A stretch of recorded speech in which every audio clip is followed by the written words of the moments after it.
So I want to begin with a very quick and exceptional proviso or warning that I realize that The Nevers is now very hard to get to.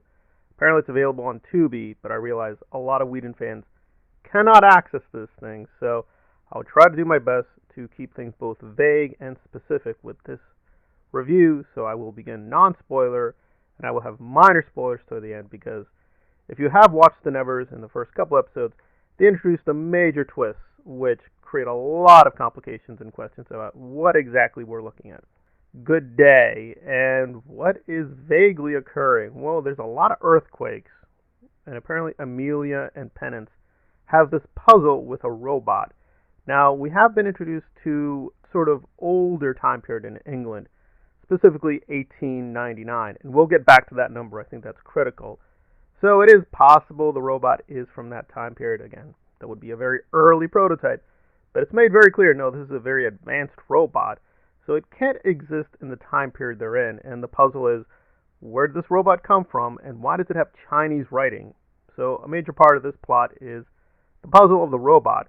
There's a few other strands with the other characters. For instance, Mundi wants to have some kind of conversation with Hugo over his status as being one of the Nevers. In other words, he has certain powers and talents. I don't think that's much of a spoiler that Hugo is special. We got a lot of hints that he's not exactly who we think he is. And it's also fascinating that the episode begins with an image of phones, and that will come in at the very end, but it will have, I think, a very problematic attachment that goes along with that image. But I thought that was a little fascinating how phones are going to play a role in this particular episode. So what overall is occurring? I guess that we now know that the Nevers are a kind of public thing. People are aware of them. There's even a bit of a riot over them, and how the public is judging the Nevers, especially now given the twist that we've been given with True. And to some extent, we were given a forewarning because we know she can have visions.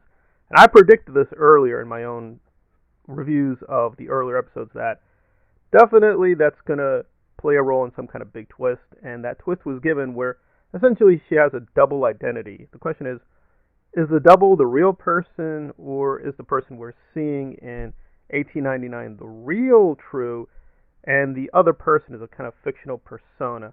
I don't think we know for sure. So, without spoiling too much, it seems that Amelia is from the future, and I guess when she does the visions, she's skipping back and forth between time periods, or she's recalling the future self. I don't think it's frankly very clear.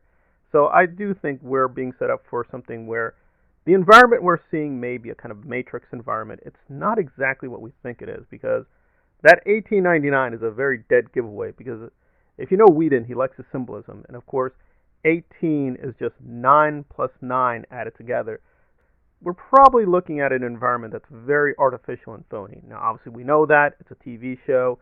But I'm suggesting it probably is a genuinely fake reality. But why is that happening? I don't quite know, but I think events are being manipulated.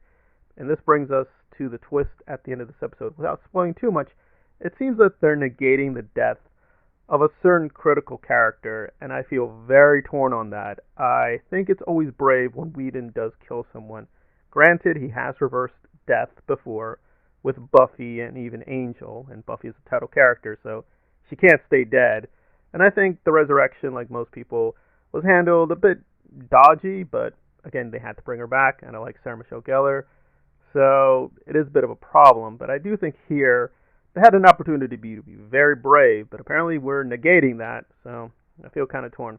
So the aesthetics of this episode were good. I mean, this is still very Whedon, so it's going to be high quality, but it's not very strong. I think given episode 6, we wanted more resolution from those twists, so we're only given a few hints. So I'm going to give this a severe 7.25. I do recommend it. It's definitely not skippable, but I do feel we're kind of meandering and creating more puzzles, and the puzzles are somewhat intriguing with the phones, but so I will try to do more with the Nevers with non-spoiler and spoiler reviews, and I will try to do it even in some multiple languages, but that will take time because I can speak multiple languages, and I realize Whedon has an international fan base, and some people just cannot access these episodes, so I'll try to do my best, but be patient. Thanks for listening.